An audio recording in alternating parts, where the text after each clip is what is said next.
Ang kwento ay nagsisimula ng lahat ng sangkatauhan ay naging bato. Makikita natin ang ilang oras bago sinabi ni Theo sa kanyang matalik na kaibigan na si Senyo, na aaminin niya ang kanyang damdamin sa kanyang crush na si Yuzuriha. Natuwa si Senyo dahil 5 taon nang in love ito, pero walang lakas ng loob na umamin kay Yuzo at ipinakita ni Senyo kay Theo ang isang love potion na makakatulong daw sa kanya, ngunit tumanggi siya dito. Umalis si Theo at sinabi ni Senyo sa iba na ang love potion ay isang gasolina lang pala. Pagkatapos ay tinawag si Yuzo sa ilalim ng isang puno at naghintay siya kay Theo. Dumating si Theo at kinabahan siya sa pag-amin ng kanyang nararamdaman. Nagsimula siyang umamin ng pag-ibig at namula si Yuzo at bago pa man aminin ni Theo ang kanyang pag-ibig, lumitaw ang isang berdeng liwanag at binalot ng berdeng liwanag ang buong mundo at naging bato ang lahat ng tao.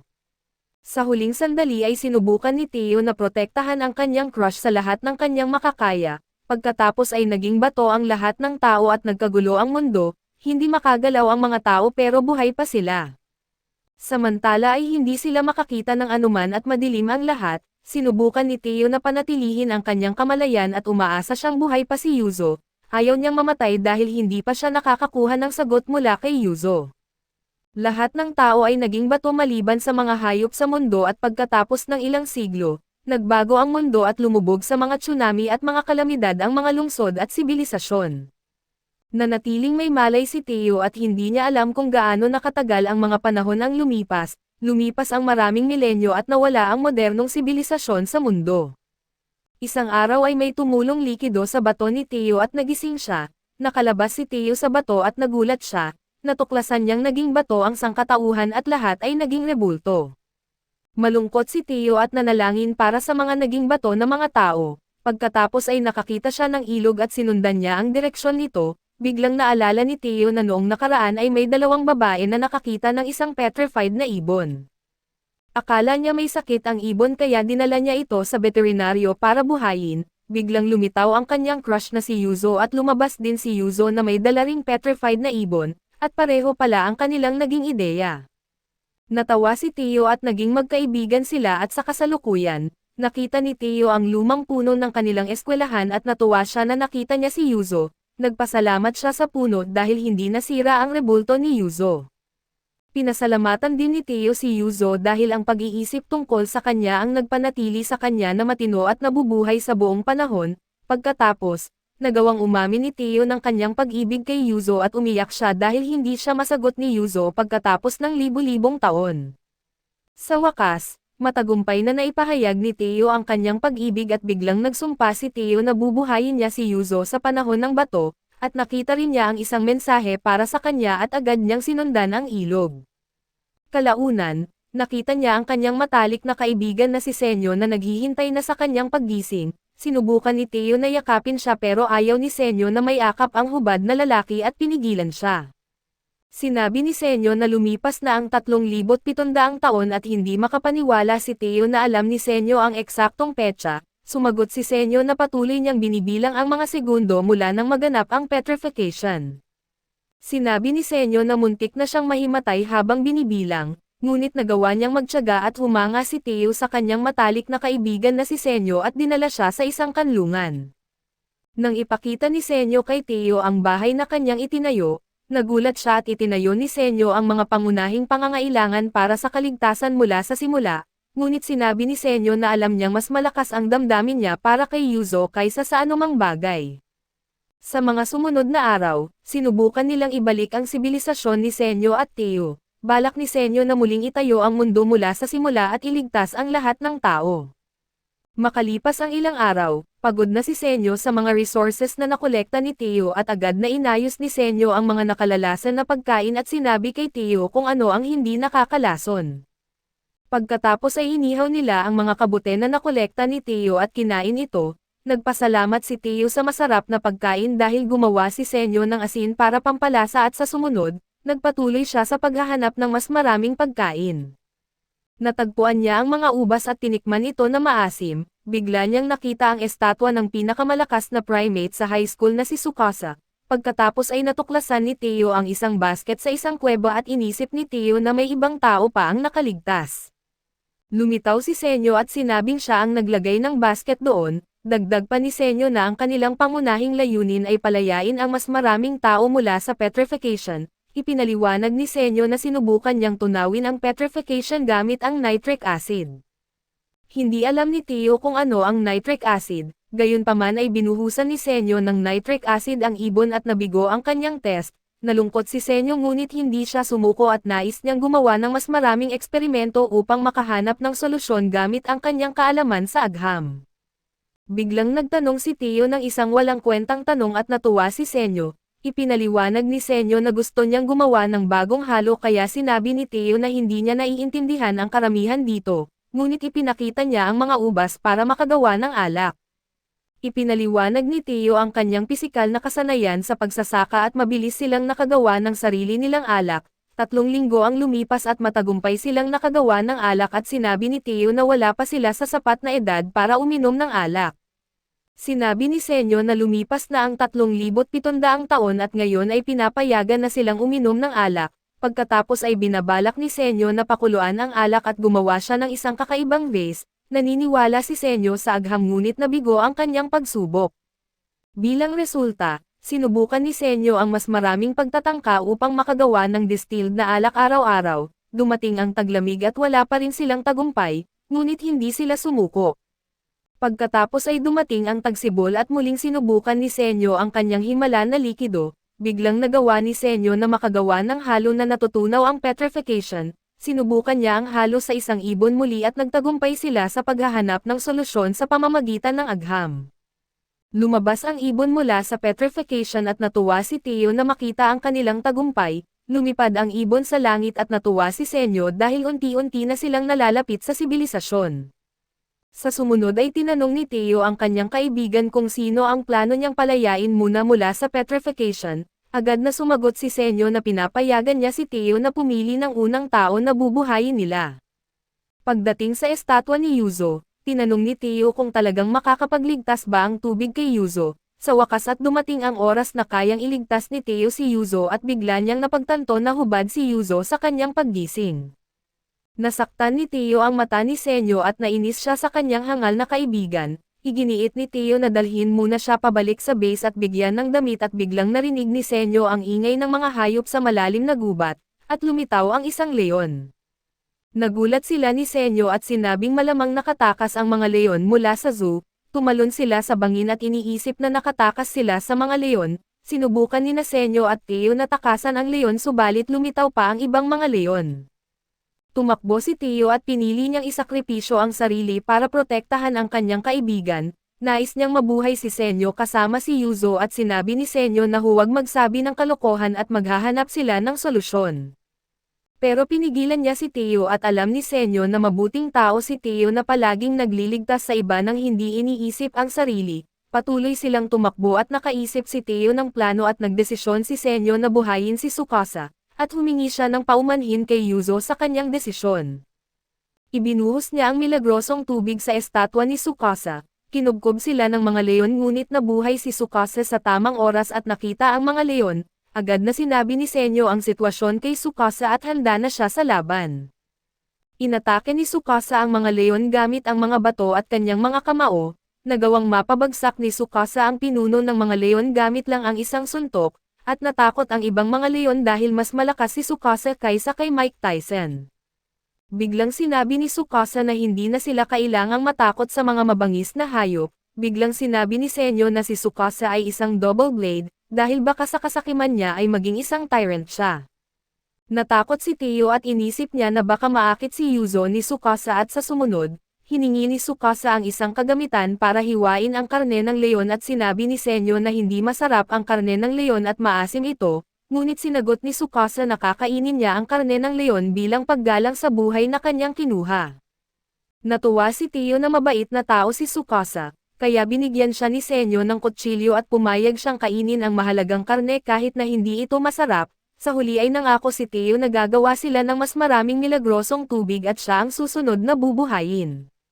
Samantala ay nagulat si Tsukasa kay Senyo at mas nakilala nila ang isa't isa at sa kalaunan, natutunan ni Tsukasa na wala silang karne at agad siyang nagpunta sa gubat para manghuli. Nakita ni Tsukasa ang mga ligaw na baboy ramo at madali niyang tinalo ang mga ito.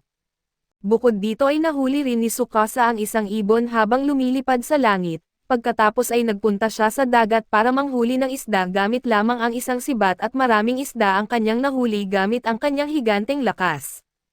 Humanga si Teo kay Tsukasa sa kanyang mga kasanayan noong panahon ng bato, sinabi ni Tsukasa na bilang kasapi ng kanilang grupo, ipinapangako niyang laging magbibigay ng sapat na karne para makakain sila ng maayos. Biglang dinurog ni Tsukasa ang isang bato para iligtas ang estatwa ng isang batang babae. Natuwa si Teo na mabait na tao si Tsukasa at inisip niyang siya ay isang santo, kasunod nito ay kumain sila ng inihaw na isda at nagtanong si Senyo sa kanila. Sinubukan ni Teo na hanapin ang solusyon at mali ang kanyang sagot, nagulat si Senyo sa kanyang katangahan at sinubukan naman ni Tsukasa ang kanyang swerte at kalaunan. Nalutas ni Senyo ang sagot at sinabi na kailangan nila ng calcium carbonate para sa kanilang susunod na layunin. Bilang resulta, inutusan si Teo na mangolekta ng maraming kabibe para gawing gamit at nakakolekta si Teo ng maraming kabibe at dinurog ito para maging puting pulbos, balak gamitin ni Senyo ang durog na calcium carbonate sa maraming gawain.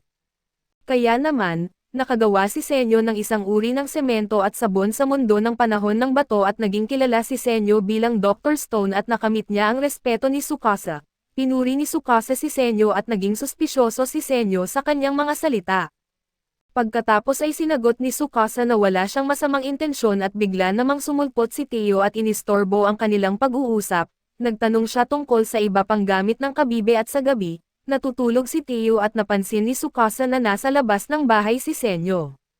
Samantala ay gumawa si Senyo ng isang crossbow para sa seguridad at kinabukasan, sinabi ni Tsukasa na maganda ang mundo ng bato dahil walang may-ari ang dagat at lupa at pagkatapos, nagkwento siya tungkol sa isang mahirap na batang lalaki na sinubukan gumawa ng kwintas na gawa sa kabibe para sa kanyang maliit na kapatid na babae.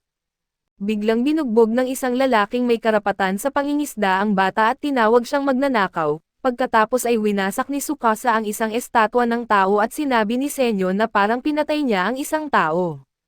Sa sumunod ay tinanong ni Tsukasa kung nais niyang iligtas ang lahat ng tao kabilang ang mga matatanda na may maruruming kaluluwa, binanggit ni Tsukasa na sisirain muli ng mga matatanda ang mundo at may plano siyang lumikha ng isang mundo na walang kasakiman. Pagkatapos, sinubukan ni Tsukasa na wasakin ang isa pang estatwa at pinigilan siya ni Senyo at sinabi niyang ililigtas niya ang lahat sa mundo at balak niyang ibalik ang sibilisasyon, dahil dito ay naging magkaaway sina Senyo at Tsukasa na may magkaibang layunin. Alam ni Senyo na mababaliw si Tsukasa at kailangan nilang mag-ingat na hindi makarating si Tsukasa sa milagrosong tubig. Biglang dumating si Teo at masayang nagulat na nakakolekta siya ng sapat na milagrosong tubig para buhayin si Yuzuha. Wala nang ibang pagpipilian si Senyo kundi ipakita kay Tsukasa ang epekto ng milagrosong tubig, ngunit sinabi ni Senyo kay Teo na hindi pa sapat ang milagrosong tubig at nais ni Teo na mangolekta pa ng higit pa, kaso pinigilan siya ni Tsukasa.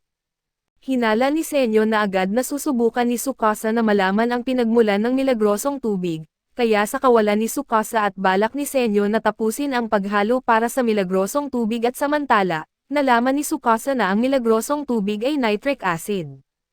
Pagkatapos, nakita natin si Senyo muli at ipinaliwanag niya kay Teo na mali ang mga ideya ni Tsukasa, kaya doon ay pinagkatiwalaan ni Teo ang mga salita ng kanyang matalik na kaibigan at kalaunan. Nalaman niya na mabuting tao si Tsukasa ngunit isang mamamatay tao din. Pagkatapos nito, hindi pa handa si Teo na ibuhos ang milagrosong tubig kay Yuzo, kaya si Senyo ang nagbuhos ng tubig sa kanyang crush at hindi agad natanggal ang bato mula sa katawan niya. Ipinaliwanag ni Senyo na matagal ang reaksyon dahil magkakaugnay pa ang mga molekul.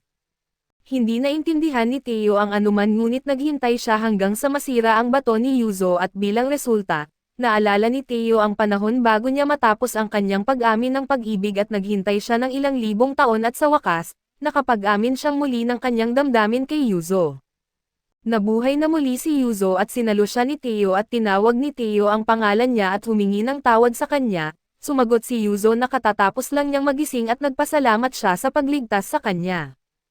Kasunod nito, inistorbo ni Senyo ang kanilang muling pagkikita at sinabi niyang kailangan nilang pumili sa dalawang opsyon. Sinabi ni Senyo na paparating na si Tsukasa at haharapin nila siya bilang kaaway at nagpasya sina Teo at Yuzo na tulungan si Senyo na labanan si Tsukasa.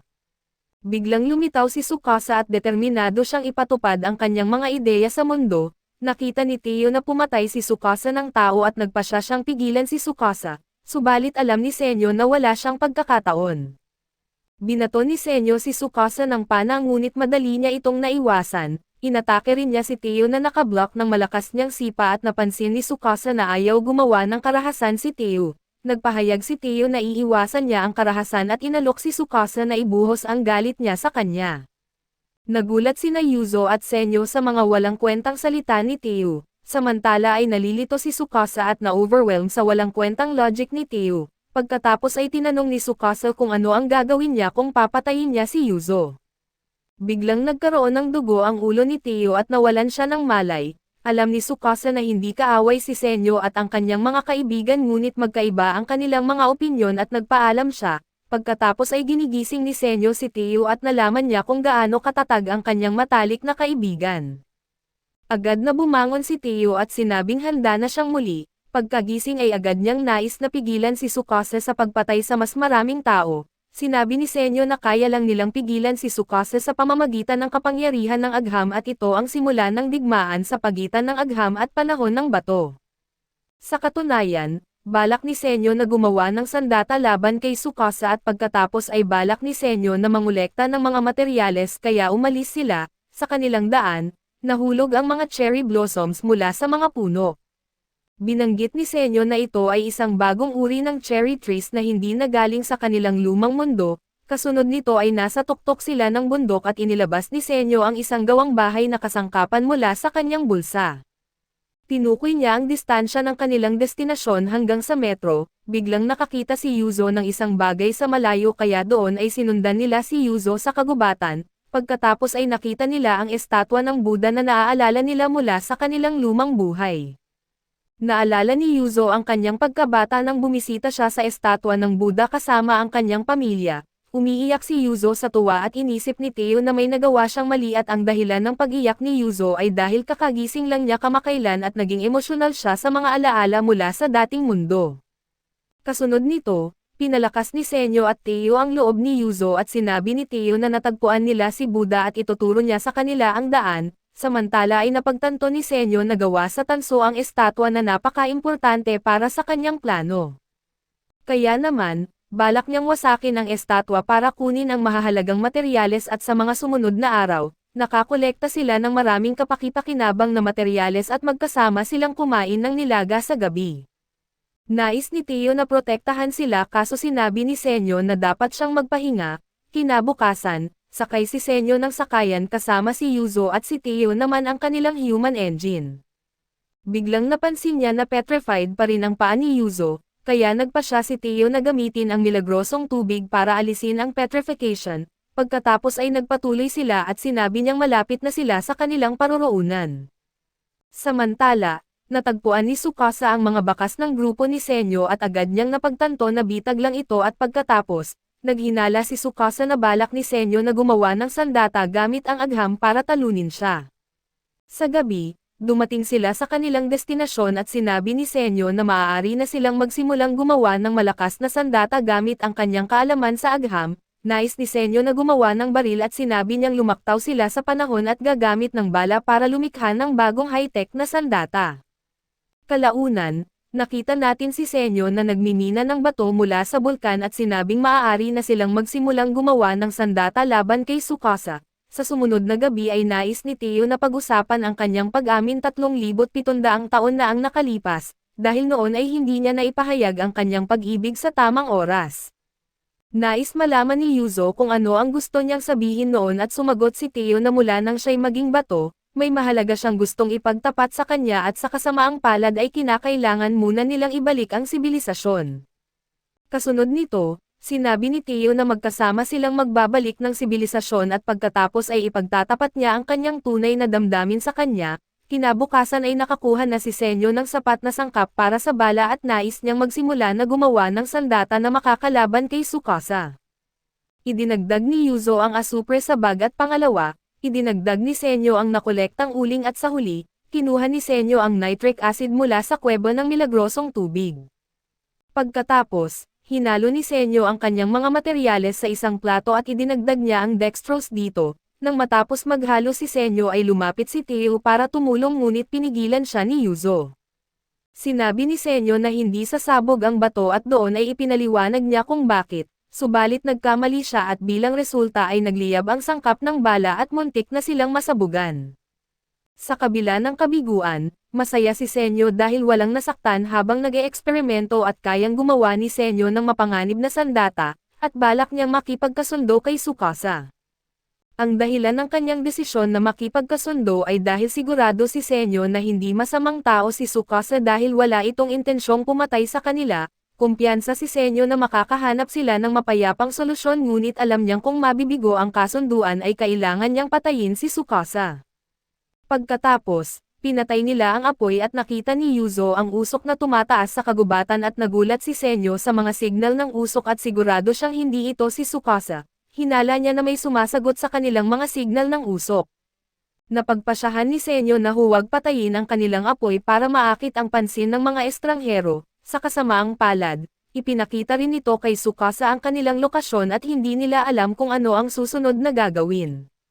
Samantala, papunta na si Tsukasa para hanapin si Senyo at hinala niya na sapat na matalino si Senyo para makagawa ng armas sa mundo ng bato. Biglang nakita ni Tsukasa ang mga signal ng usok mula sa grupo ni Senyo sa bundok. Habang nangongolekta si Yuzo ng panggatong, lumitaw si Tsukasa sa kanyang likuran at ginawa niyang bihag si Yuzo at napagtanto ni Senyo na natakot na si Tsukasa. Inamin ni Tsukasa na hindi niya kayang labanan ang mga sandata ng lumang mundo. Sa lahat ng ginawa ni Senyo, handa si Tsukasa na patayin ang sinumang hindi sumasang-ayon sa kanyang mga ideya. Nagbanta si Tsukasa kay Senyo na papatayin niya si Yuzo kung hindi ititigil ni Senyo ang paggawa ng mga sandata mula sa lumang mundo. Nagsisinungaling si Senyo sa kanya at sinabing wala siyang pakialam sa buhay ni Yuzo. Alam ni Tsukasa na mabuting tao si Senyo at hindi niya ipagkakanulo ang kanyang mga kaibigan. Sinabi ni Tsukasa na matalino siya ngunit hindi niya isasakripisyo ang ibang tao. Pagkatapos, sigurado si Tsukasa na siya ang nagwagi at biglang sinabi ni Yuzo na handa siyang mamatay at nais niyang isakripisyo ang kanyang buhay para na rin makapagligtas si Senyo ng sangkatauhan. Naantig si Senyo sa mga salita ni Yuzo at nagsimula siyang ibunyag ang sikreto ng milagrosong tubig kay Tsukasa, samantala nangongolekta si Teo ng panggatong at nakakita siya ng higit pang mga signal ng usok mula sa di kilalang mga tao. Agad niyang nais bumalik at iulat sa kanyang mga kaibigan ang magandang balita. Kasunod nito ay may nakita tayong hindi kilalang babae na sumasagot sa mga signal ng usok ni Senyo at pagkatapos, pinayagan ni Tsukasa si Yuzo na mabuhay at inalok niya si Senyo na itigil ang kanyang plano dahil kung hindi, mamamatay siya sa kamay ni Tsukasa. Ayaw ni Tsukasa na patayin si Senyo kung ipapangako niyang ititigil ang agham. Biglang naalala ni Senyo ang kanyang kabataan sa eskwelahan at sinabi niya sa guro na balang araw ay maglalakbay siya sa kalawakan. Bata pa siya noon at araw-araw siyang nag-aaral para makakuha ng maraming kaalaman at isang araw, ibinenta ng kanyang ama ang kanilang kotse dahil nais niyang magkaroon si Senyo ng sapat na kagamitan para sa mas malalim na pananaliksik, pagkatapos ay sinimulan ni Senyo ang kanyang siyentipikong pananaliksik. Habang tumatanda si Senyo ay lalong naging kakaiba ang kanyang mga proyekto. Isang araw ay sinubukan ng mga bully na sirain ang makina na ginawa ni Senyo ngunit ipinagtanggol siya ni Teo. Nagalit si Senyo at gumawa ng sandata gamit ang agham. Inatake niya ang mga bully kinabukasan at natanggap nila ang kanilang parusa at makalipas ang ilang araw, naging kaibigan ni Senyo si Teo at tinulungan siya ni Teo sa kanyang mga kakaibang eksperimento. Sa isang punto ay sinubukan ni Senyo na gumawa ng maliit na rocket na agad sumabog. Hindi sumuko si Senyo at patuloy niyang pinag-aralan ang agham at sa kalaunan, makikita natin si Senyo sa lab at nais ni Teo na magbigay sa kanya ng regalo. Gumawa si Yuzo ng 3 manika para sa kanyang proyekto sa rocket, pagkatapos ay sinimulan niya ang isa pang pagsubok sa rocket at lumipad ang kanyang rocket sa kalangitan, sumabog ang rocket ni Senyo nang makarating ito sa kalawakan. Binanggit niya sa kanyang mga kaibigan na matagumpay ang kanyang pagsubok sa rocket. Pagkatapos ng pag-iisip tungkol sa kanyang nakaraan, sinabi ni Tsukasa kay Senyo na ayaw niyang patayin siya kaya tinanong niya ulit kung handa si Senyo na itigil ang agham. Tinanggihan ni Senyo ang alok niya dahil hindi niya kayang talikuran ang kanyang hilig. Sumagot si Tsukasa na tatapusin niya ang buhay ni Senyo ng mabilis at walang sakit gamit ang isang malinis na atake. Samantala ay nakaramdam si Teo ng kakaibang pakiramdam at agad siyang tumakbo patungo sa bulkan bago mapatay si Senyo. Bago ang huling hampas ay sinabi ni Tsukasa na kung nagkita sila ng mas maaga, tiyak na magiging magkaibigan sila at sumang-ayon dito si Senyo. Pagkatapos, inatake ni Tsukasa si Senyo at nabali niya ang leeg ni Senyo gamit ang kanyang espada at pagkatapos ng huling hampas, napagtanto ni Tsukasa na kung nagkita sila noong kabataan, magiging magkaibigan sana sila. Nais sana niya na nakilala niya si Senyo sa lumang mundo bago sila napunta sa mundo ng bato. Sa ibaba, makikita natin si Senyo na wala ng buhay at hindi naabutan ni Teo ang kanyang matalik na kaibigan sa tamang oras. Umiiyak sina Teo at Yuzo para sa kanilang minamahal na kaibigan na si Senyo. Hindi makapaniwala si Teo na patay na siya at ayaw niyang tanggapin ang kanyang kamatayan. Pagkatapos sinabi ni Tsukasa na dapat nilang maayos na ilibing ang kanilang kaibigan. Nagalit si Teo at agad na napansin ni Tsukasa ang kanyang pagnanais na pumatay. Alam niyang kayang lumaban ni Teo kung siya ay puno ng galit at umaasa si Tsukasa na mananatiling kalmado si Teo. Kaya hindi niya kailangang patayin ito at nang buhatin ni Teo ang isang malaking bato, handa na si Tsukasa para sa labanan laban kay Teo. Nagagalit at malungkot si Teo sa parehong oras ngunit nagawang mapakalma siya ni Yuzo. Sinabi niya na inilaan ni Senyo ang kanyang buhay para protektahan siya, pagkatapos ay hinagis ni Teo ang bato sa ere para ilihis ang atensyon ni Tsukasa. Naguluhan si Tsukasa at sinubukan na alamin ang kanilang plano. Samantala, sinubukan ni Yuzo na kunin ang sangkap ng bala at naniniwala siya sa pangarap ni Senyo at hinagis niya ito kay Tsukasa. Pagkatapos ay winasak ni Tsukasa ang palayok na puno ng itim na pulbos at nangako sina Teo at Yuzo na magkasamang lalaban-laban kay Tsukasa gamit ang agham. Kasunod nito, handa na si Teo na talunin si Tsukasa gamit ang anumang paraan na mayroon sila at nang bumagsak ang malaking bato, nagkaroon ito ng mga kislap na agad sumabog at tinamaan si Tsukasa ng pagsabog at hindi siya makakita sa usok. Nakita natin si Tsukasa na hindi nasaktan ng pagsabog. Hinala niya na plano ni Teo na tumakas mula sa kanya at pagkatapos, tumakas si Teo kasama ang kanyang patay na kaibigan at umaasa na mailigtas ang kanyang matalik na kaibigan na si Senyo. Sigurado si Tsukasa na hindi na mabubuhay si Senyo sa mundong ito, samantala ay sinubukan ni Teo na buhayin siya sa pamamagitan ng masahe sa puso at walang reaksyon si Senyo at balak niyang gawin ang mouth-to-mouth resuscitation. Sa sandaling iyon, sinabi ni Yuzo na kasalanan niya na isinakripisyo ni Senyo ang kanyang sarili para iligtas ang kanyang buhay. Kasunod nito ay naalala ni Teo ang isang tanong mula sa eskwelahan. Noon ay sinabi ni Senyo na laging susubukan niyang iligtas ang lahat gamit ang agham. Sigurado si Teo na hindi isasakripisyo ni Senyo ang kanyang sarili nang walang plano. Biglang naalala ni Yuzo na binigyang diin ni Senyo ang kanyang leeg bago siya mamatay. Pagkatapos ay napagtanto ni Teo kung bakit palagi niyang hinahawakan ang kanyang leeg at bilang resulta, natuklasan nila na petrified pa rin ang leeg ni Senyo at agad nilang naunawaan ang plano ni Senyo na muling buhayin ang kanyang sarili. Ginamit nila ang natitirang milagrosong tubig at ibinuhos ito sa leeg ni Senyo, pagkatapos matanggal ang petrification, umaasa ang mga kaibigan ni Senyo na mabubuhay siyang muli. Sigaw ni Teo sa kanya na kailangan niyang magising para matupad ang kanyang mga pangarap. Alam niya na si Senyo ang huling pag-asa nila na muling itayo ang sibilisasyon at pagkatapos, makikita natin ang Earth mula sa kalawakan at isang tao ang nagbibilang ng lahat ng segundo mula nang mangyari ang petrification. Petrified si Senyo kaso sinubukan niyang manatiling may malay, nang hindi pa rin makakita si Senyo pagkatapos ng 3,700 taon ay umaasa siyang makakakita ulit siya. Biglang natunaw ang petrification mula sa kanyang katawan at natuwa si Senyo na makalaya mula sa bato at sa wakas ay nakakagalaw na siya ulit. Pagkatapos ay agad na sinimulan ni Senyo ang pananaliksik tungkol sa petrification, biglang lumitaw ang mga unggoy na natakot sa katawan ni Senyo dahil ngayon lang sila nakakita ng tao. Nagulat din si Senyo dahil nadiskubre niya ang isang bagong uri ng unggoy. Pagkatapos ay tiningnan ni Senyo ang paligid at sinabi ang kanyang plano na muling itayo ang sibilisasyon. Alam ni Senyo ang eksaktong oras na lumipas at inukit niya ang eksaktong petsa sa isang puno. Gayunpaman ay sabik na si Senyo sa kanyang layunin na iligtas ang buong mundo gamit ang agham. Pagkatapos ay sinubukan ni Senyo na gumawa ng apoy at inakala ng mga unggoy na si Senyo ay tanga. Sa gabi ay napagtanto ni Senyo na wala siyang sapat na lakas o kasanayan tulad ng kanyang mga kaibigan para gumawa ng apoy, hindi siya sumuko at alam niyang kailangan niyang lumikha ng apoy gamit ang kanyang kaalaman sa agham. Kasunod nito, pinagpapalo ni Senyo ang maraming bato para makahanap ng solusyon sa kanyang problema, sinubukan niyang makahanap ng tamang uri ng bato para makamit ang kanyang layunin. Nabigo si Senyo sa paggawa ng mga kasangkapan ngunit hindi siya sumuko at alam niya na tulad sa kanyang dating buhay, kailangan niyang mag-eksperimento ng marami at makahanap ng paraan para malutas ang kanyang problema.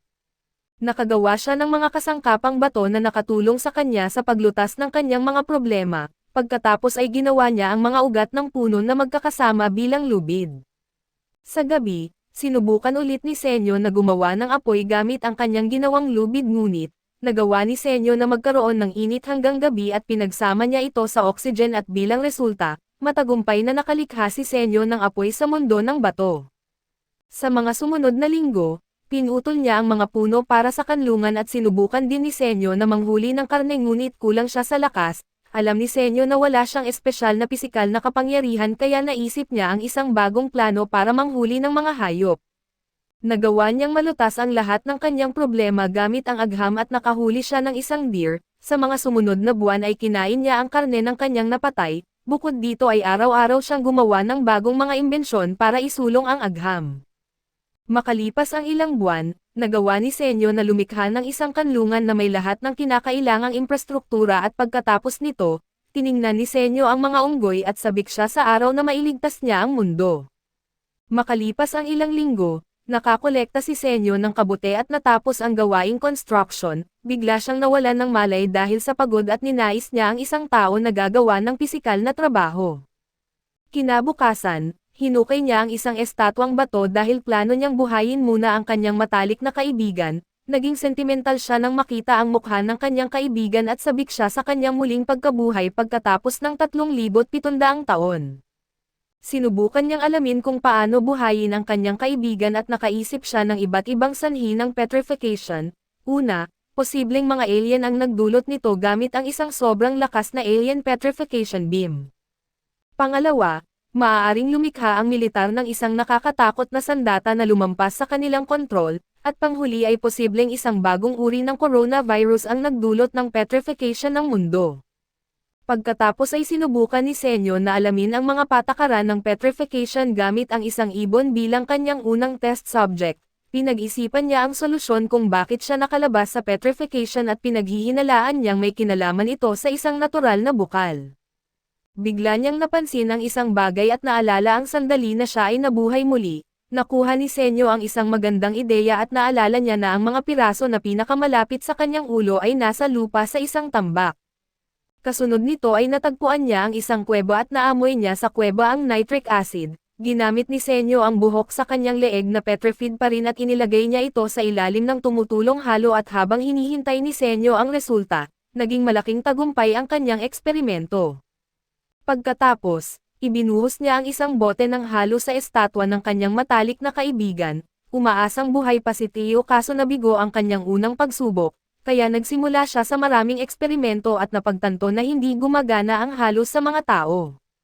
Sa mga sumunod na araw, pinag-isipan niya ang sitwasyon at natagpuan ang nawawalang piraso ng palaisipan para sa kanyang tagumpay, naintindihan niya ang solusyon at sigurado siyang si Albert Einstein ang solusyon sa kanyang problema. Pagkatapos, nagsimula siyang maghasa at sigurado siyang makakahanap ng solusyon at gumawa siya ng laboratorio at nag-eksperimento sa kanyang maliit na kubo at makalipas ang ilang linggo, nakagawa siya ng solusyon at sinubukan niyang gisingin ang kanyang matalik na kaibigan. Sa wakas, natagpuan ni Senyo ang formula para sa kanyang solusyon at hinihintay niya ang paggising ng kanyang kaibigan at pabalik sa kasalukuyan. Naniniwala si Theo na tulad ni Senyo ilang buwan na ang nakalipas, ay mabubuhay muli ang kanyang matalik na kaibigan. Umaasa siya sa isang himala at alam niyang si Senyo ay isa sa mga taong hindi sumuko at bilang resulta, lumipas ang mga ulap ng bagyo at tumigil ang ulan at biglang tumingin si Theo sa langit at narinig ang boses ni Senyo. Natuwa sila na makitang nabubuhay si Senyo at tiwala si Senyo na mapapansin ng kanyang mga kaibigan ang petrification sa kanyang leeg. Natuwa si Theo na nabubuhay siya at muntik na niyang bugbugin ang buong katawan ni Senyo. Subalit nagpasalamat si Senyo sa kanila sa pagbuhay sa kanya at umiyak si Yuzo sa tuwa at pagkatapos, napansin niya na ang pattern ng isang tela ay mukhang rocket at sinabi niyang maganda ito kay Senyo. Binanggit ni Senyo na matagumpay ang kanyang eksperimentong pagsasakripisyo sa sarili, ngunit nagulat siya sa restoration effects ng pag-alis ng petrification. Sinabi ni Tio na baka ang petrification ay ang bato ng buhay na pumapalit sa mga doktor para sa kanila. Napagtanto ni Senyo mula sa mga salita ni Tio na tama siya at ang phenomenon ay talagang naging parang isang doktor na nagpapagaling ng lahat ng sugat. Pagkatapos, tinatakpan nila ang kanilang mga bakas at nagtaka si Yuzo kung maaari nilang buhayin ang mga nasirang estatwa. Sumagot si Senyo na sinubukan niya ito noon ngunit hindi ito gumana at biglang may naisip siyang magandang ideya at alam niyang si Yuzo lamang ang mapagkakatiwalaan niya sa misyon. Tinanggap ni Yuzo ang kanyang misyon at nais din malaman ni Teo ang lihim sa pagitan ng dalawa, kaya naman sinabi ni Yuzo sa kanya na dapat silang pumunta kay Tsukasa at nagulat si Teo sa kanyang mga salita at nalito siya sa kanyang desisyon.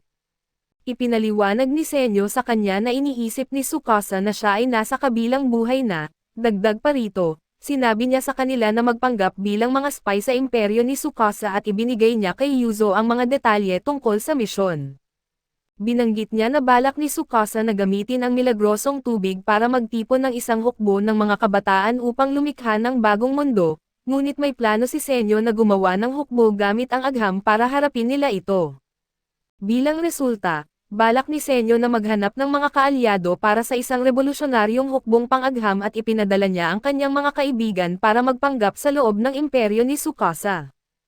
Nagulat si Yuzo na pareho silang mahinahon sa kanyang plano. Sumagot si Teo na palaging lohikal si Senyo at napagtanto niyang hindi sila magkikita sa mahabang panahon, kaya bumalik si Teo at alam niyang hindi na niya maririnig ang boses ni Senyo.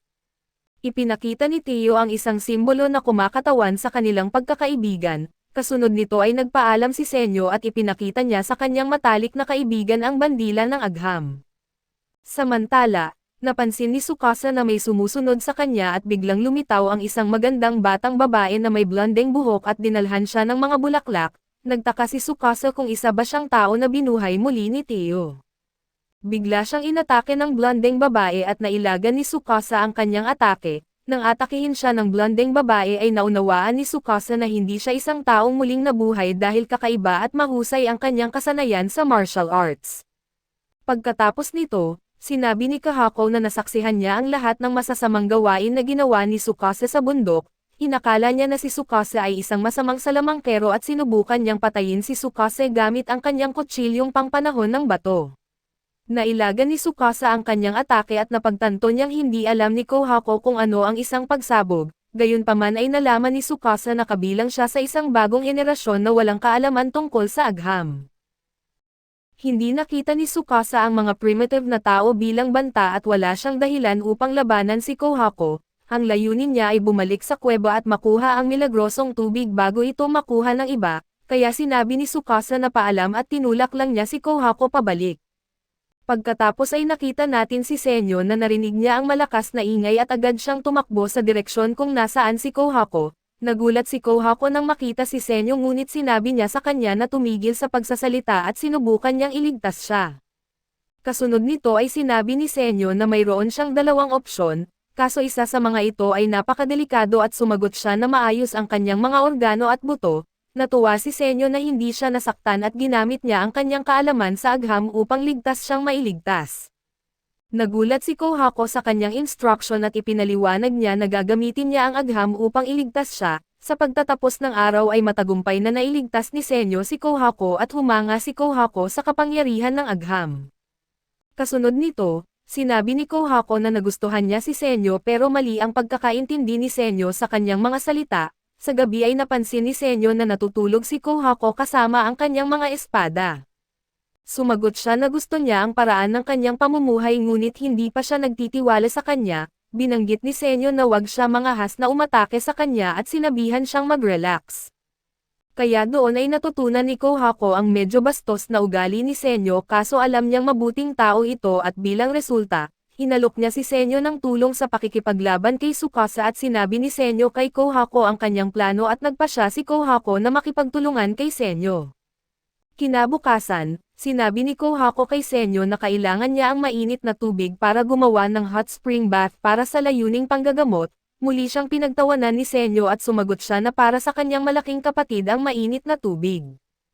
Nalaman ni Senyo na malubha ang sakit ng kanyang kapatid at naunawaan niya na mahal niya ang kanyang kapatid dahil araw-araw niyang dinadala ang mabigat na garapon sa kanilang nayon. Biglang nadula si Kohako ngunit nailigtas siya ni Senyo sa tamang oras at sinabihan siyang iabot ito sa kanya.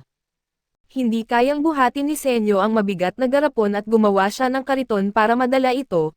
Humanga si Kohako sa kanyang imbensyon at bigla silang bumangga sa isang puno at nakaligtas si Kohako na hindi nasaktan habang si Senyo ay nasugatan at nakahiga sa lupa.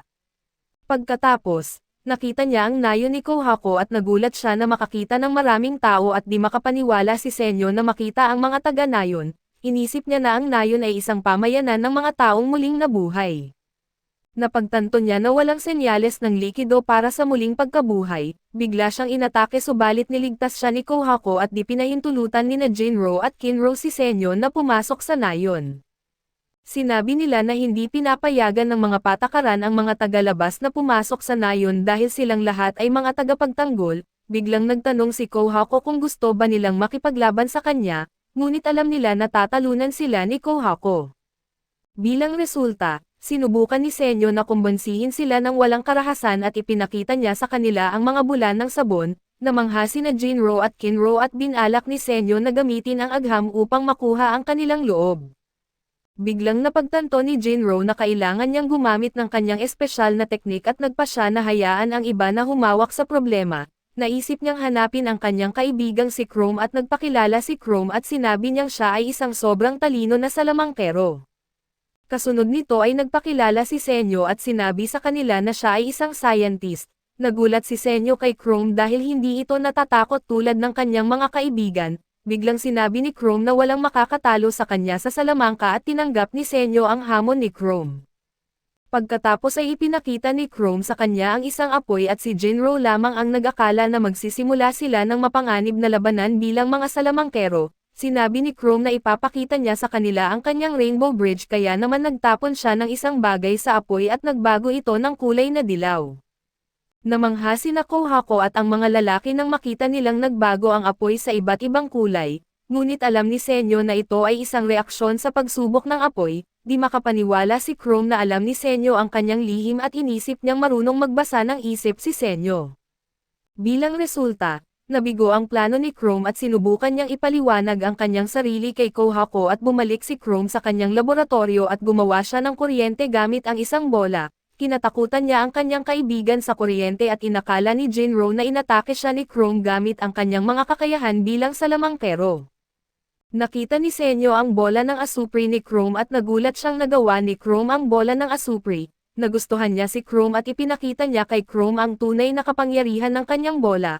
Kaya naparalisa ni Senyo si Chrome gamit ang kanyang sariling trick at nawalan ito ng malay.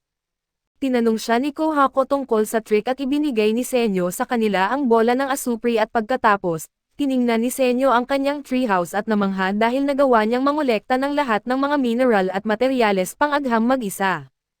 Sumagot si Chrome na siya ang nagkolekta ng lahat at tinawag niya ang mga reaksyon na salamangka. Sa sandaling iyon, ngumiti si Senyo dahil nakita niya ang isang taong may potensyal na maging isang magaling na scientist. Gayunpaman ay hinamon siya ni Chrome sa isang huling duelo, ngunit wala siyang pagkakataong talunin si Senyo sa isang tanong sa matematika at pagkatapos, nakuha ni Senyo ang kanyang Shed of Science at sumama si Chrome sa kanyang koponan. Natuklasan niya ang lahat ng mga kayamanan ni Chrome at naging mabuting magkaibigan sila. Mamaya ay hinayaan ni Kohako ang dalawang lalaki na maglaro sa mga bato at may plano si Senyo na kumbinsihin ang dalawang magkapatid gamit ang agham. Pagkatapos ay ipinasok ni Senyo ang kanyang sibat sa apoy at matagumpay na lumikha siya ng gintong sibat. Sinabi ni Kinro na hindi siya mabibili ng mga kalokohan na iyon, ngunit napansin nila na nagustuhan ni Kinro ang kanyang bagong regalo at naiinggit si Jinro.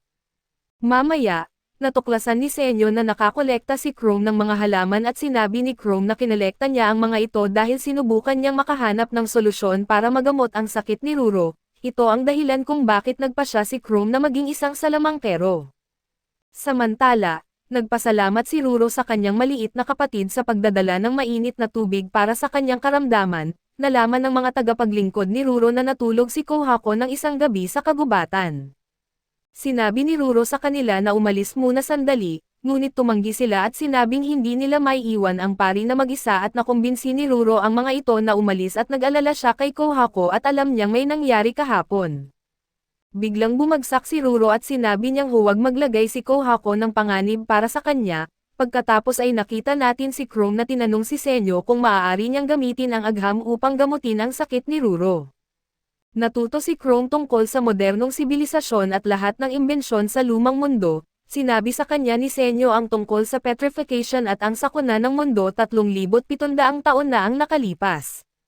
Bilang resulta, umiyak si Chrome at hindi makapaniwala na may nagsira sa modernong sibilisasyon at nagalit si Chrome ngunit pinalakas ni Senyo ang loob niya at sinabing hindi ganoon kabilis na mawawala ang sangkatauhan. Pagkatapos, nagpasya si Chrome na magtayo ng bansa ng agham kasama siya at balak niyang talunin ang sakit ni Ruro gamit ang kapangyarihan ng agham. Ngumiti si Senyo nang marinig ang kanyang mga salita at balak niyang gumawa ng antibiotic sa mundong ito. Kinabukasan, sinabi ni Jinro sa mga taga-nayon ang tungkol kay Senyo at hindi nila ito nakita bilang banta. Pagkatapos ay nalaman ng pinuno ng nayon ang tungkol sa dayuhan na dinala ni Kohako. Nagalit siya dahil itinakwil niya ang kanyang anak na babae at hindi pa rin ito sumusunod sa mga patakaran. Biglang lumala ang sakit ni Ruro at siya'y bumagsak. Samantala nagplano si Senyo kasama ang kanyang mga kaibigan na iligtas si Ruro subalit may mga nakatago na motibo si Senyo, at nais niyang gawing mga manggagawa ang lahat ng taga-nayon. Kasunod nito, sinabi ni Senyo sa kanila na ang kaharian ng agham ay gagawa ng antibiotic na nakapagligtas ng daan-daang milyong tao, na-motivate sina Kohako at Chrome na tulungan si Senyo at sinabihan siyang magsimula kaagad. Ipinaliwanag ni Senyo sa kanila na may dalawang landas sa paggawa ng antibiotics. Sinubukan ni Senyo na ipaliwanag ang teorya ngunit hindi nila naintindihan ang anuman at hinayaan si Senyo na magplano. Pagkatapos, sinabi niya na makakapag-produce siya ng antibiotics na may 10 bilyong % at bilang resulta, pinlano ni Senyo ang mga hakbang upang makagawa ng kanilang himalang gamot at ipinakita niya ang plano sa kanyang mga kaibigan. Nagulat sila sa komplikadong plano ngunit naniniwala silang magagawa ito ni Senyo. Nasabik si Chrome at tinanong si Senyo tungkol sa kanyang plano sa paggawa ng bakal. Pagkatapos, itinuro ni Senyo kay Chrome ang higit pa tungkol sa mundo at napagod siya sa pagiging guro. Natuwa si Chrome na matuto tungkol sa grabidad sa kalawakan kaya't ikinwento sa kanila ni Senyo ang tungkol sa kalawakan at ipinakita sa kanila ang North Star. Bigla niyang napansin na nagbago ang posisyon ng mga bituin at naunawaan niyang umikot ang akses ng daigdig ng bahagya sa loob ng 3,700 taon at gumalaw ang North Star. Akala ni Chrome na mas marami siyang alam kaysa kay Senyo sa unang pagkakataon at ipinakita niya sa kanya ang isang mahiwagang bato, ngunit sinira ni Senyo ang kanyang kumpiyansa sa sarili at sinabihan siyang ang kanyang bato ay isang magnet. Makalipas ang ilang araw ay pumunta sila sa ilog upang maghanap pa ng mga magnet na bato. Nakahanap si Kohako ng maraming itim na buhangin at nasabik si Senyo na makagawa ng bakal sa mundo ng bato. Nalaman ni Senyo na si Kohako lamang ang babae na may kakayahang parang apes at nagalit siya sa pagtawag sa kanya bilang isang apes. Pagkatapos, naisip ni Chrome na humingi ng tulong sa nayon subalit sinabi ni Kohako na walang tutulong dahil pareho silang itinuturing na nakakahinalang sa lamangkero. Biglang lumitaw ang isang pakwan mula sa kung saan at alam ni Kohako na ang babae ay si Suka. Nagulat si Senyo na ang pangalan niya ay Suka at nagpahayag siya ng intensyon na tulungan sila. Nakita ni Chrome ang iron sand at sinabi niyang hindi siya kailanman nakakatulong. Dahil dito ay nagtanong siya kay Senyo kung maaari siyang tumulong sa paghahanap ng iron sand. Nagpasalamat si Senyo sa tulong niya at umaasa siyang makahanap si Suka ng mas maraming iron sand. Nagulat si Suka na si Senyo ang unang tao na hindi nagtanong tungkol sa pakwan sa kanyang ulo. Kasunod nito, nagtaka si Senyo na alam nila ang mga alamat ng kanyang dating buhay kaya't sinabi nila kay Senyo na si Ruro ang nagkwento sa kanila ng kwento tungkol kay Mutaro at dagdag pa rito, sinabi ni Kohako na marami siyang narinig na kwento mula sa kanyang malaking kapatid. Interesado si Senyo kay Ruro at nagpasya siyang gamutin ang kanyang sakit sa anumang paraan. Biglang nagselos si Chrome at nalaman niyang may gusto si Chrome kay Ruro at makalipas ang ilang araw, Nakakolekta sila ng sapat na iron sand at sinabi ni Senyo sa kanila ang susunod na hakbang. Ipinaliwanag niya na susunugan nila ito sa pinakamataas na temperatura, kaya't nagtanong si Kohako tungkol sa kanyang plano at ipinakita ni Senyo ang kanyang sariling ginawang oven sa panahon ng bato, nasabik si Kohako na makita ang bagong kasangkapan ni Senyo. Pagkatapos ay sinimulan nilang magpalabas ng hangin gamit ang kasangkapan ni Senyo. Sinabi ni Senyo na kailangan lang nilang magtagal ng 20 hanggang 30 oras pa upang makagawa sila ng bakal. Sa gabi, nakita ni Jinro ang apoy at may ideya siyang tulungan si Senyo ngunit binanggit ni Kinro na kailangan nilang sundin ang mga patakaran, naiinggit si Jinro sa kanyang gintong sibat at nagsimula silang magtalo. Kinabukasan, napagtanto ni Senyo na kailangan niya ng mas maraming tao upang makagawa ng bakal at nakakuha sina Senyo at Chrome ng ideya na akitin si Jinro gamit ang agham, at sinabi ni Kohako na dapat nilang itigil ang pagtawag dito bilang pang-akit.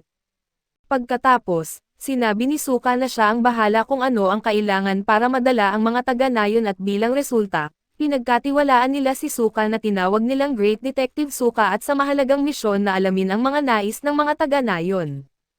Mamaya, nagpunta si Suka sa nayon at nalaman ng lahat tungkol kay Senyo na nakatira sa shed ni Chrome at nakalikom si Suka ng maraming impormasyon tungkol sa mga taga-nayon at bumalik siya upang magulat kay Senyo. Sa gabi, sinabi ni Suka sa kanila na nais ng dazzling sister na makahanap ng gwapong nobyo. Alam ni Senyo na imposible itong gawin gamit ang agham at pagkatapos, tinawag ni Chrome si Kohako na gorilla at pinarusahan siya ni Kohako na hindi nagustuhan ang kanyang mga salita. Pagkatapos ay iniulat ni Suka kay Senyo na may sakit ang batang si Gun at kumakain siya ng 8 isda araw-araw. May magandang ideya si Senyo at sinabi niyang nakikita na niya ang siyentipikong pang-akit na magdadala sa kanila sa kanyang panig. Samantala naglaro si Suka kasama ang isang aso at napansin ni Senyo ang kanyang laruan. Sinabi ni Suka kay Senyo na ang millet na may buntot ng aso ay paboritong laruan ni Chop. Kinabukasan ay inani ni Senyo ang millet na may buntot ng aso at sinabi niyang gagawa sila ng gourmet survival food mula sa simula. Hindi naintindihan ni Kohako ang kanyang plano kaya ipinaliwanag ni Senyo na ang millet na may buntot ng aso ay may 10 bilyong % na butil. Pagkatapos, pinroseso nila ang butil at hinalo ito sa tubig. Sinabi ni Senyo sa kanyang mga kaibigan na matagumpay nilang nagawa ang harina ng trigo at ipinagdiwang nila ito. Gayunpaman sinimulan niya ang huling hakbang at hinalo ang harina sa mga itlog para lutuin ito kasama ng sariwang sangkap. Nagluto si Senyo ng piging na may mataas na kalidad na karne at naamoy ng kanyang kaibigan ang kanyang sopas at bilang resulta, sinabi ni Senyo na tinatawag nila itong ramen na sopas at tinikman ni Chrome ang ramen bilang una at labis siyang natuwa sa masarap na lasa. Subalit natikman din ni Kohako at Suka ang sopas at hindi sila makapaniwala na mayroong ganitong bagay sa mundo. Doon ay tinikman ni Senyo ang kanyang nilutong ramen at nadismaya siya. Mamaya, nagpunta sila sa nayon at balak ni Senyo na akitin ang lahat ng taga-nayon gamit ang kanyang ramen. Naamoy ng lahat ng taga-nayon ang kanyang lutuin at sinabi ni Kohako kay Senyo na mukha siyang kontrabida. Pagkatapos ay may nakita silang misteryosong lalaki na ngumiti nang matagpuan niya ang lokasyon ni Senyo, samantala niluto ni Senyo ang ramen na millet na may buntot ng aso upang makahanap ng sapat na lakas ang mga tao para makagawa ng bakal. Nagustuhan ng lahat ng taga-nayon ang kanyang sopas at naging popular si Senyo dahil ipinakita niya sa kanila ang kahangahangang lutuin. Inalok ni Chrome sina Jinro at Kinro na tikman ang ramen ni Senyo. Ngunit pinigilan ni Kinro ang kanyang nakababatang kapatid sa pagtanggap ng alok. Iniulat kay Kakuyo na pinapakain ng kanyang anak na babae ang mga taga-nayon. Tumanggi si Kakuyo na kumain ng pagkain ni Senyo at nagtaka si Ruro kung ano ang ginagawa ni Kohako kasama ang dayuhan. Biglang sinabi ng isang hindi kilalang lalaki na mas gugustuhin niya ang sopas na may inumin tulad ng cola. Tinanong ni Kohako kung kilala niya ang lalaki at sinabi niya sa kanyang mga kaibigan ang tungkol sa isang kaaway. Pagkatapos, kinubkob nila ang estranghero at tinanong kung kaalyado ba siya ni Tsukasa at nagkunwari siyang walang alam at sumagot na mag-isa lang siya mula nang mabuhay siya mula sa pagiging petrified. Kasunod nito, napagtanto ni Senyo na siya ay si Asagiri Gen na kilala bilang isang mahusay na mentalist. Sinabi ni Senyo kay Kohako na siya ay isang salamangkero na sumulat ng mga walang kwentang libro sa psikolohiya. Inamin ni Gen na siya ay isang mentalist at hiniling sa kanila na ibaba ang kanilang mga sandata. Napansin ni Kohako na hindi siya natatakot at lahat ng kanyang mga salita ay kasinungalingan para manipulahin ang mga tao. Gayunpaman sinabi ni Senyo na lahat ng kumain ng ramen ay may trabahong gagawin at pinilit niya ang lahat ng kanyang mga customer na tulungan siya sa kanyang proyekto. Bilang resulta, nagsimula silang gumawa ng bakal at lahat ay pagod na pagod. Alam ni Senyo na pinadala siya ni Tsukasa upang mag-espiya sa kanya at tinanong niya si Jen tungkol sa kanyang mga kaibigan. Sumagot si Jen na maayos ang kanyang mga kaibigan at inamin niyang kaalyado siya ni Tsukasa. Kasunod nito, nalaman ni Senyo na nagpasya siyang sabihin ang katotohanan matapos niyang matuklasan ang kakaibang oven ni Senyo. Isang gabi ay tinitingnan ni Senyo ang kalangitan at pinagmamasdan siya ni Jen. Makalipas ang ilang araw, sa wakas ay nagawa ni Senyo na gumawa ng metal at sinabi rin ni Jen sa kanya na ang kanyang trabaho ay kumpirmahin na patay na si Senyo, ngunit binago niya ang kanyang plano nang makita niyang gumagawa si Senyo ng bakal at naniwala siyang may pagkakataon siyang talunin si Tsukasa. Gayunpaman, matagumpay na nagawa ni Senyo at ng kanyang mga kaibigan ang bakal at sinabi ni Jen na magsinungaling siya kay Tsukasa. Binanggit niya na hindi mahalaga kung sino ang mananalo dahil gusto lang niyang sumama sa panig na mananalo, kaya maghihintay siya at titingnan kung sino ang mananalo sa pagitan ng kaharian ng Agham o ng imperyo ni Tsukasa. Biglang lumitaw si Kohako at binyantaan siya, ngunit pinigilan siya ni Senyo at sinabi ni Senyo na kukumbinsihin niya si Jen na magbago ng panig matapos niyang ipakita sa kanya ang kanyang bagong imbensyon. Nalaman ni Jen na plano ni Senyo na gumawa ng generator at nagulat siya sa sinabi ni Senyo. Biglang nagsimulang magbago ang panahon at lumitaw ang mga ulap ng bagyo at kinabahan si Senyo at sinabi niyang kailangan nilang magmadali. Biglang dumating si Suka dala ang nakolekta niyang magnetic sand. Plano ni Senyo na pagsamahin ang kanyang magnetic sand at bakal upang makagawa ng generator. Inutusan ni Senyo si Sua na maghanap ng barnes sa nayon at sigurado siyang magagawa niyang gumana ito. Kasunod nito ay ginuhit ni Senyo ang mga linya sa isang kahoy na tabla at ibinuhos ang tinunaw na bakal sa mga ito, samantala ay iniulat ng isang babae na winasak ni Senyo ang tulay at ikinatuwa ito ng isang grupo ng mga taga-nayon dahil may dahilan na sila para patayin si Senyo. Iniulat ni Kohako na may gulo silang haharapin at alam ni Senyo na mabibigo ang kanyang plano kung kinakailangan nilang lumaban at sa sandaling iyon, nag-alok si Jen na tulungan sila at hiniling niya kay Suka na mangolekta ng ilang bulaklak. Pagkatapos nito ay dinala ni Jen ang mga bulaklak at inisip nila na pinagtatawanan sila ni Jen. Sinabi ni Jen na sinubukan nilang pigilan ang kidlat gamit ang kanilang salamangka ngunit hindi sila pinaniwalaan ni Magma, kaya niloko niya sila. Nagulat si Kohako sa mga magic trick ni Jen at binanggit ni Senyo na si Jen ay isang scammer, na gumagamit ng kanyang lakas ng pag-iisip upang gawing katotohanan ang mga kasinungalingan. Bilang resulta ay umuwi si Magma at nagtrabaho si Senyo sa kanyang plano na gumawa ng generator. Umakyat si Senyo sa bundok kasama ang kanyang mga kaibigan at pagkatapos ay itinayo nila ang generator at nais ni Jinro na tulungan sila, ngunit pinigilan siya ni Kinro. Na-realize nila na kailangan nila ng sibat at nadiskubre ni Kohako ang gintong sibat ni Kinro. Ninakaw niya ang sibat at nagawa niyang mag-imbak ng kidlat sa magnet ni Senko sa tamang oras at bilang resulta, matagumpay na nakagawa siya ng malaking magnet at nakapagtayo siya ng kanyang generator. Natuwa si Senyo na nagtagumpay ang kanyang plano at nasabik siyang makita ang magnet. Humingi ng tawad si Kohako sa pagkasira ng sibat ni Kinro at tinukso siya ng kanyang nakababatang kapatid. Biglang nagtaka si Kohako kung bakit hindi gumana ang mga magnet ni Senyo at natukoy ni Senyo ang problema. Nalaman ni Jen na plano niyang bumuo ng isang generator na pinapatakbo ng lakas ng tao. Makalipas ang ilang araw nakagawa sila ng mas maraming bagay para sa kanyang proyekto at gumawa ng magandang progreso sina Senyo at ang kanyang mga kaibigan sa pagbuo ng generator, ngunit namaga ang mukha ni Senyo. Tinanong siya ni Jen tungkol sa kanyang mukha at nalaman niyang ang barnes ang sanhi ng kanyang pantal at sa huli, nakabuo si Senyo ng kanyang dual-wheeled hand crank generator at pagkatapos, sinabi ni Senyo na kailangan nilang makahanap ng dalawang tao na magkatugma para sa pagtatrabaho. Tinanong nila sina Kinro at Jinro subalit tumanggi silang tumulong kaya naman, sinubukan ni Jen na makonvince si Kinro at sinabi niya na maaaring gumamit sila ng kuryente para gumawa ng ginto at pilak na sibat. Nakumbinsi ni Jen ang magkapatid na tumulong at kinagat nila ang bitag. Sa gabi ay nagtrabaho sina Kinro at Jinro para sa kaharian ng Agham, gayunpaman ipinakita ni Senyo kay Jen ang singaw na nilutong bamboo string at na-realize ni Jen na plano ni Senyo na mag-imbento ng Edison light bulb. Tinanong ni Senyo si Chrome kung natatakot siya sa gabi, dahil alam niyang dala niya ang isang mahalagang imbensyon ni Edison sa panahon ng bato. Sinabi niya na sa tulong ng Agham ay maaari nang lumiwanag ang gabi. Kasunod nito ay nilikha ni Senyo ang liwanag at nagulat ang lahat sa kanyang imbensyon. Sa sandaling iyon ay isang hakbang pa ay malapit na si Senyo sa kanyang layunin na ibalik ang sibilisasyon at pagkatapos, naalala ni Senyo ang unang pagkakataon na nabasa niya ang talambuhay ni Thomas Edison. Mula noon ay marami siyang tanong tungkol sa kuryente at sinimulan niyang turuan ang kanyang sarili ng lahat tungkol dito. Bilang resulta ay nagawa niyang lumikha ng maraming kakaibang imbensyon at nagdala siya ng liwanag sa kadiliman sa panahon ng bato.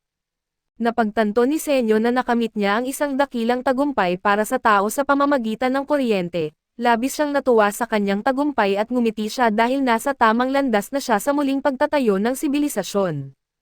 Samantala, nagulat si Jen na nagawa ni Senyo na likhain ang kuryente sa mundo ng bato at pagkatapos nito ay ipinaliwanag nila kay Suka ang tungkol kay Tsukasa at sinabi ni Chrome na masamang tao ito. Hindi makapaniwala si Suka na masamang tao si Jen dahil tumulong siya sa kanila na malutas ang kanilang mga problema. Sinabi ni Senyo na hindi masamang tao si Jen, ngunit kailangan nilang makonvince siya na sumama sa kanilang panig at kasunod nito, tinanong ni Chrome si Jen kung narinig niya sila at binanggit ni Chrome na dapat sumali si Jen sa koponan ni Senyo dahil mas masaya sa kaharian ng Agham. Sumagot si Jen na ang tanging pinapahalagahan niya ay kung may pakinabang ba ito sa kanya. Pagkatapos ay naalala ni Jen ang sandaling siya ay nabuhay muli at inakala niya na ito ay isang biro lamang. Biglang sinabi sa kanya ni Tsukasa na nasa panahon ng bato na sila at nakilala ni Jen ang pinakamalakas na high schooler na si Tsukasa. Ipinaliwanag ni Tsukasa na tinipon niya ang lahat ng estatwang dapat mabuhay muli, kasama na doon si Jen at nagulat si Jen nang makita ang imperyo ni Tsukasa at nalaman niya ang tungkol sa plano nito. Kasunod nito, ipinakita niya ang itinayong treehouse ni Senyo at hiniling niya kay Jen na gamitin ang kanyang kakayahan bilang isang mentalist upang malaman kung buhay pa si Senyo. Nalaman ni Jen ang tungkol kay Senyo at naunawaan niyang si Tsukasa ay mapanganib na tao. Balik sa kasalukuyan ay tiningnan ni Jen ang generator ni Senyo at dumating si Magma. Binugbog ni Magma si Jen at balak niyang patayin ito at pagkatapos, malubhang nasugatan si Jen ni Magma gamit ang isang sibat at agad silang tumakas. Makalipas ang maikling panahon, dumating sina Senyo at ang kanyang mga kaibigan upang tingnan si Jen. Nag-aalala sila ngunit napansin ni Senyo na naprotektahan niya ang sarili gamit ang mga bag ng pekeng dugo. Pagkatapos, sinabi ni Kohako na hinadlangan niya ito gamit ang mga bag kaso siya ay malubhang nasugatan. Hindi nila alam kung sino ang may sala at nagpasya si Suka na hanapin ang salarin sa nayon. Sa mga sumunod na araw, doon ay sinubukan ni Senyo at ng kanyang mga kaibigan na pagalingin si Jen at isang araw ay natuklasan ni Suka ang salarin at sinabi niya sa kanyang mga kaibigan na si Magma ang may sala. Ipinagdiwang ni Magma ang kanyang masamang gawa at nais niyang patayin din si Kohako.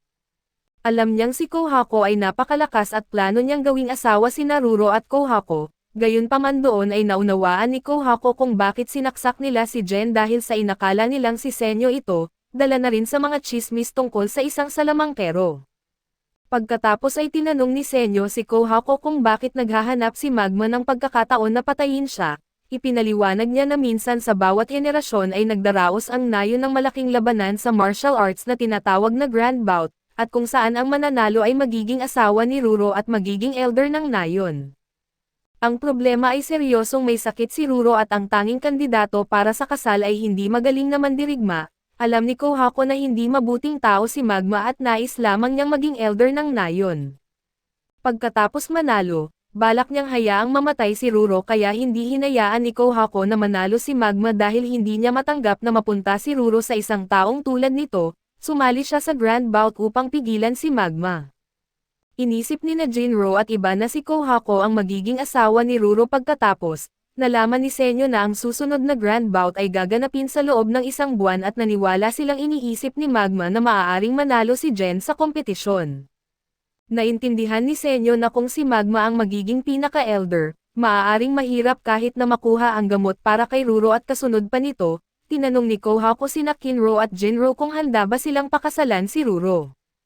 Sinabi ni Jinro na maganda siya at nagulat si Kinro na tinitingnan lamang niya ang itsura ng isang babae. Pagkatapos ay sinabi naman ni Kinro na bilang isang tagapagbantay, hindi siya nagtatanong at alam niyang walang masamang intensyon si Senyo. Sinagot ni Kohako na ang tanging layunin niya ay iligtas ang buhay ng kanyang kapatid, bilang resulta ay nagpa siya ang dalawang lalaki na tulungan si Kohako at sinanay sila nito upang labanan si Magma. Mamaya ay napansin ni Kohako na malalim ang iniisip ni Chrome at alam niyang tunay na mahal ni Chrome si Ruro. Humingi siya ng tawad dahil hindi niya ito na-train at alam ni Chrome na wala siyang pagkakataon sa laban-laban kay Magma. Sa sandaling iyon ay naalala ni Chrome ang kanyang kabataan at sinabi ni Ruro na hindi magagamot ang kanyang sakit, ngunit ipinangako ni Chrome na gagawin niya ang lahat upang iligtas siya, kaya naman sinabi ni Chrome na ayos lang iyon sa kanya at nasabik siyang iligtas si Ruro gamit ang kapangyarihan ng agham. Ngumiti si Senyo at natuwa siya na nakahanap siya ng bagong scientist sa kanyang panig at mamaya ay binanggit ni Kohako na plano niyang sumali sa Grand Bout. Nag-alala din sila para kay Jen dahil matagal ang kanyang paggaling. Alam ni Senyo na kailangan nilang magmadali dahil kung hindi, malalaman ni Tsukasa na buhay pa siya at sa gabi, bumubulong si Senyo ng isang bagay kay Jen at nagsimula siyang ngumiti. Kinabukasan, nagulat si Chrome nang makita niyang nawala si Jen at bumalik siya kay Tsukasa at natakot si Kohako na baka traidor sila ni Jen. Tumakbo siya papunta sa imperyo ni Tsukasa ng mabilis hanggat kaya niya at doon ay hinarang siya ng isa sa mga mandirigman ni Tsukasa gamit ang isang pana. Iniulat niya kay Tsukasa na natagpuan niya ang isang primitive na nayon at sinabi niya na patay na si Senyo. Gayunpaman ay nakita natin siya na pinigilan si Kohako sa paghabol kay Jen at ipinaliwanag niya kay Kohako na kung talagang walang interes si Jen sa agham, ay hindi sana siya nakikipagtulungan sa kanila. Kaya alam ni Senyo na hindi nito tatalikuran ang kaharian ng agham at ang dahilan ay noong araw bago iyon, tinanong siya ni Jen kung kaya niyang gumawa ng coke at sumagot si Senyo na kaya niyang gumawa ng cola. Bilang resulta ay hindi nagsumbong si Jen tungkol sa kanila at iniulat niyang patay na si Senyo. Natuwa si Kohako na nanalo sila sa unang labanan at nasabik siya sa kanilang bagong miyembro sa kaharian ng agham. Samantala, hindi makapaniwala si Jen na inilagay niya ang kanyang buhay sa panganib para sa isang bote ng cola, pagkatapos ay nagplano si Senyo na gumawa ng coke sa tamang oras para sa pagbabalik ni Jen. Sa sumunod na linggo, nakita namin si Kohako na nagsasanay kina Jinro at Kinro para sa nalalapit na kompetisyon, samantala ay pinlano ni Senyo ang susunod na hakbang para gumawa ng gamot para kay Ruro. Sinabi niya kay Chrome na gagawa sila ng baso at di alam ni Chrome kung ano ang baso at ipinaliwanag ni Senyo na magagamit ito sa paghahalo ng mga kemikal. Plano rin ni Senyo na gumawa ng salamin para kay Suka at nagulat si Kohako kung gaano ka-cute si Suka na hindi makakita ng maayos nang walang kanyang pakwan. Gayunpaman sinabi ni Suka na mayroon siyang fuzzy sickness sa kanyang mga mata, at kakaiba siyang tingnan kapag sinubukan niyang tumingin ng maigi at ipinaliwanag ni Senyo sa kanila na pagkatapos nilang mag-imbento ng salamin, maaari nilang ayusin ang mahinang paningin ni Suka. Sinabi ni Senyo kay Suka na siya ay nearsighted at hindi ito sakit, kaya natutunan ni Suka ang tungkol sa mga salamin sa lumang mundo na nagbigay daan sa maraming tao na mamuhay ng normal na buhay. Nais ni Suka na makita ang magandang mundo kasama ang lahat ng kanyang mga kaibigan at gusto ni Senyo na tuparin ang kanyang hiling, kasunod nito ay ipinakita ni Chrome kay Senyo ang lugar kung saan niya natagpuan ang quartz. Naghukay si Senyo sa bundok at ipinakita sa kanya ang hilaw na material para sa paggawa ng baso, pagkatapos nito ay nagsimula silang magtrabaho ng magkasama at marami silang naging kasiyahan sa paghukay ng quartz sand. Sa gabi, sinimulan ni Senyo ang susunod na proseso at pinapainit niya ang quartz sand sa kanyang hurno. Kinabukasan ay pagod si Senyo ngunit gusto niyang ipagpatuloy ang trabaho. Sa huli, nagawa niya ang lens glass at nagtaka ang lahat kung ano ang gagawin niya sa bagong aparato. Naintindihan ni Chrome ang plano niya at nagsimula silang maghasa at mag-polish ng lens glass. Nagtrabaho sila araw-araw at nakagawa ng magandang progreso. Makalipas ang ilang araw ay nagawa ni Senyo na gumawa ng lens glasses upang matupad ang hiling ni Suka at pagkatapos, nagtungo sila upang ipakita kay Suka ang magandang mundo na hindi pa niya nakikita. Tinanong ni Senyo si Suka kung makikita niya ang mga bulaklak sa harap niya at sinubukan niyang ituon ang kanyang paningin sa mga ito, biglang isinuot ni Senyo sa kanya ang bowler hat na may lens glass at nakita niya ang magandang mirasol sa harap niya. Umiyak si Suka sa tuwa at nagpasalamat kay Senyo sa kanyang regalo. Samantala ay ginaya ni Kohako ang mga atake ni Magma at hindi naiwasan ni Kinro ang mga ito. Itinuro niya kay Kinro na palagi itong mali sa pagtansya sa distansya at nalaman ni Jinro ang problema ng kanyang kuya. Ang dahilan para dito ay mahina rin ang paningin ni Kinro, at nag-aalala si Jinro para sa kanyang kapatid ngunit nangako siyang hindi sasabihin kahit kanino ang tungkol dito.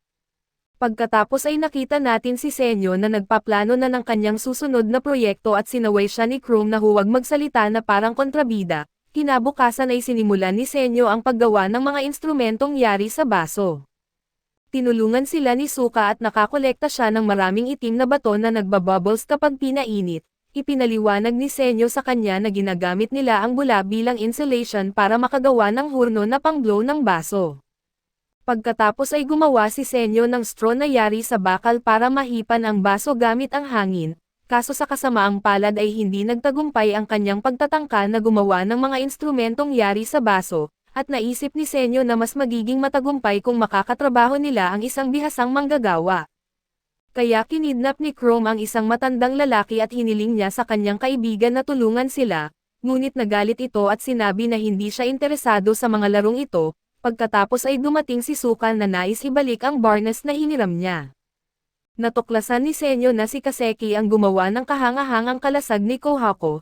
Naalala ni Kohako ang masayang panahon nang ibinigay sa kanya ang kalasag ng kanyang ama. Alam na si Kaseki ay isang talentado na manggagawa. Ipinakita ni Senyo sa kanya ang kanyang mga proyekto at alam ni Senyo na maaari niyang akitin si Kaseki gamit ang kanyang plano sa paggawa ng baso. At ipinaliwanag ni Senyo ang kanyang plano na gumawa ng mga instrumentong yari sa baso. Nagawang makuha ni Chrome ang interes ni Kaseki at hindi na matiis ni Kaseki ang kanilang kawalang kasanayan, nagtagumpay ang plano ni Senyo at nakalaya si Kaseki mula sa kanyang pagkakabigkis. Nagbago siya at lumitaw na parang Motel Roshi at nagulat sila sa kanyang mga muscle. Pagkatapos ay ipinakita ni Kaseki ang kanyang kasanayan bilang manggagawa at sinimulan niya ang proseso ng pag-ikot ng baso. Humanga sina Senyo at Chrome, at maraming kasiyahan si Kaseki sa paggawa ng mga instrumentong yari sa baso. Kinabukasan ay nakakuha si Senyo ng laboratorio para sa agham at nakapagsimula na siya ng kanyang mga eksperimento.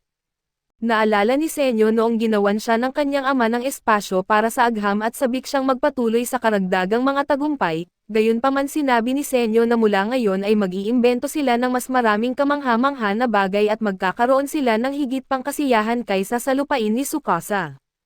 Pagkatapos nakita natin si Mecha Senyo na ipinaliwanag ang kaharian ng agham, sinimulan ito sa kanyang base at pangalawa ay ang food truck ni Senyo na naghain ng ramen. At pangatlo ay ipinakilala ni Mecha Senyo na nagawa rin ni Senyo na magbukas ng isang industrial na hurno para sa paggawa ng metal. Ipinakilala ni Mecha Senyo ang kanyang mga mandirigma na naghahanda sa pakikipaglaban kay Magma. Si Jinro ay tamad at pinilit na mag-generate ng kuryente sa generator ni Senyo at dagdag pa rito, nakakuha si Senyo ng serbisyo ni Kaseki na gumagamit ng kanyang muscle para gumawa ng mga instrumentong yari sa baso. Bilang resulta, nabigyan si Senyo ng laboratorio at sila ay nasa magandang posisyon na upang iligtas si Ruro gamit ang antibiotics. Alam ni Chrome na nagsisimula ng uminit ang kaharian ng agham, at sumang-ayon si Senyo sa kanya. Pagkatapos, sinabi ni Senyo kay Chrome na mas baliw pa ang teknolohiya bago bumagsak ang mundo at samantala, naiinggit si Jinro sa pangkat ng mga mage dahil mukhang mas masaya sila. Biglang sinabi ni Jinro na ang mga kumikinang na sibat ay magbibigay sa kanila ng mas maraming motibasyon na maging mas malakas. Sumang-ayon si Kinro at hiniling nila kay Senyo na palamutian ang kanilang mga sibat ng ginto at pilak. Alam ni Senyo na walang silbi sa pakikipaglaban ang isang sibat na ginto o pilak, ngunit tinanggap niya ang kanilang kahilingan at kaya naman sinabi ni Senyo na gagawa siya ng pilak na sibat para kay Jinro, at nalungkot na mandiro si Kinro. Biglang binanggit ni Senyo kay Jinro na huwag masyadong magalak dahil mapanganib ang paggawa ng pilak na sibat at kinabukasan, nagulat si Chrome nang makita niyang gumagamit si Senyo ng isang kakaibang halaman para gumawa ng pilak. Natuwa si Jinro na makakatanggap siya ng pilak na sibat at tinukso niya si Kinro dahil wala itong natanggap mula kay Senyo. Bilang parusa ay pinapatulog siya ni Kohako nang walang malay dahil sa pang-aasar sa kanyang kapatid. Pagkatapos, matagumpay na nakagawa si Senyo ng pilak na sibat para kay Jinro at plano niyang gamitin ang sibat para sa ibang layunin. sinabi niya na ang trabaho niya ay magiging bodyguard ng koponan at sila ay umalis. Kasunod nito, sinabi ni Senyo sa kanyang mga kaibigan na ang sibat ni Jinro ay nagsisilbing sensor, dagdag pa niya na kung may lumitaw na nakamamatay na panganib, magiging itim ang sibat ni Jinro. Ipinaliwanag ni Senyo sa kanila na kailangan nilang tumakas agad para hindi sila mamatay at mamaya, natuklasan nila ang isang ilog kung saan walang isdang lumalangoy, binanggit ni Senyo na ang kanilang layunin ay nasa hilaga ng ilog. Samantala, natatakot si Jinro na mamatay at sinigawan siya ni Senyo dahil sa pagtakbo pabalik at nag-alok si Kohako na magpalit sila ng lugar ngunit tumanggi si Jinro na ibigay ang kanyang pilak na sibat. Narating nila ang kanilang destinasyon at lubos na pagod si Senyo mula sa pag-akyat sa bundok. Nagulat si Kohako sa nakita niya dahil natagpuan nila ang isang buong bukal ng esmeralda at sa sandaling iyon, nag-hallucinate si Jinro na may anghel na tumatawag sa kanya. Tumakbo si Jinro patungo sa bukal ng esmeralda at nagtaka si Senyo kung bakit hindi nag-react ang sibat ni Jinro sa nakakalasong gas. Nakita nila si Jinro na tumatakbo papunta sa nakakalasong bukal ng esmeralda. Iniutos ni Senyo kay Jinro na bumalik ngunit siya ay na-hypnotize. Sa huling sandali ay nailigtas ni Kohako si Jinro at isang grupo ng uwak ang nahulog sa tubig ng bukal, kaya't nakita nila ang kaaway na nagtatangkang pumatay sa kanila. Sinubukan ni Kohako na mapakalma si Jinro at ipinaliwanag ni Senyo sa kanila na ang acidic sulfur ay isang himalang gamot ng agham ngunit napakadelikado din. Sinabi ni Senyo sa kanila na hindi nila magagawa ang antibiotics ng walang acid sulfur. Handa si Kohako na ilaan ang kanyang buhay ngunit pinigilan siya ni Senyo. Sinabi ni Senyo sa kanya ang tungkol sa isang kwento noong may grupo na nagtungo upang magsagawa ng pananaliksik sa paligid ng isang lugar na may acid sulfur. Ngumiti si Senyo at sinabi niyang malutas niya ang problema gamit ang mga gas mask. Sa gabi ay handa na si Senyo para sa laban-laban sa acid sulfur at alam niyang ang anumang pagkakamali ay maaaring magdadala sa kanilang kamatayan. Hiniling ni Senyo kay Chrome na manatili sa kanilang base at sinabi niya na walang katiyakan na gagana ang mga gas mask at kailangan niyang manatili dahil walang ibang makakapagligtas kay Ruro, kaya sinabi ni Senyo na ipapasa niya ang lahat ng kanyang kaalaman sa agham kay Chrome ngayon din. Binanggit ni Senyo na hindi siya nagbabalak mamatay, subalit ayaw niyang hayaan na lang na mawala ng ganon ang agham at doon ay sumagot si Chrome na sasama siya dahil hindi niya pababayaan si Senyo. Ang dahilan nito ay itinuturing ni Chrome si Senyo bilang isang mahalagang kaibigan at hindi niya kayang hayaan lang na mamatay ang isang kaibigan. Kasunod nito sinabi niya na ayaw niyang protektahan at ipinakita niya ang kanyang determinasyon kay Senyo. Sinabi ni Chrome na pareho silang mga scientist na maaaring magligtas sa isa't isa sa panahon ng pangangailangan. Natuwa si Senyo sa kanyang mga salita at nakumbinsi siya ni Chrome at alam ni Chrome na inilaan din ng mga kaibigan ni Senyo ang lahat para sa pag-unlad ng agham kaya sinabi niyang susunod siya kay Senyo kahit gaano pa kadelikado ang kanilang pakikipagsapalaran. Pinagkatiwalaan ni Senyo si Chrome sa kanyang buhay at bumuo sila ng isang koponan. Naalala ni Kohako ang araw na napagpasyahan na siya ang magiging susunod na pari. Wala siyang intensyon na makatulong sa isang plano na nagsasabing okay lang na mamatay si Ruro.